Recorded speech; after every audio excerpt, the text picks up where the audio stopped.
আসসালামু আলাইকুম রহমতুল্লাহ।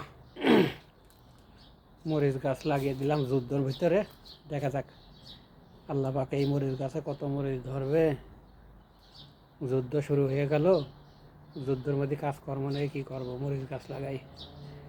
এই মরিচ গাছ ধরবে, হয়তো এই যুদ্ধতে আমি মারাও যেতে পারি, বলা যায় না।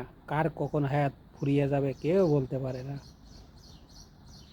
তাই পরবর্তীতে যারা এখানে আসবে তারা হয়তো এই মরিচ খাবে আর বলবে কে যেন মরিচ লাগিয়ে গিয়েছিল গো, আল্লাহ এই মরিচ লাগানোর ওসিলায় তার গুনাহগাতা মাফ করে দাও, জান্নাত নসিব করো। খুব সুন্দর কায়দায় লাগিয়ে দিয়েছি মরিচ, ইনশাল্লাহ মরিচ হবে। কারণ মরিচ গাছগুলো কত সুন্দর, সেচ দিয়ে দিয়েছি। খুব সুন্দর।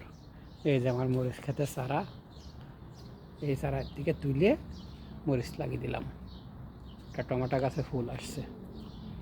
কত সুন্দর মরিচ গাছ, কত সুন্দর মরিচ গাছ।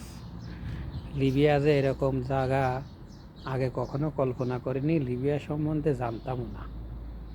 তা লিবিয়ায় আসলে এরকম সাধারণ মানুষের জন্যে না, নিরীহ মানুষের জন্যে না, এখানে শুধু মাফিয়াদের জন্যে, মাফিয়ার ডনদের জন্য, আমাদের জন্য না।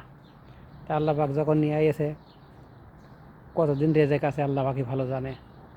রেজেক নেওয়া শেষ হলে তো যাওয়া যাচ্ছে না। তো আপনারা ভিডিওটা দেখছেন, দেখেন কেমন লাগে। যদি ভালো লাগে তো শেয়ার করেন।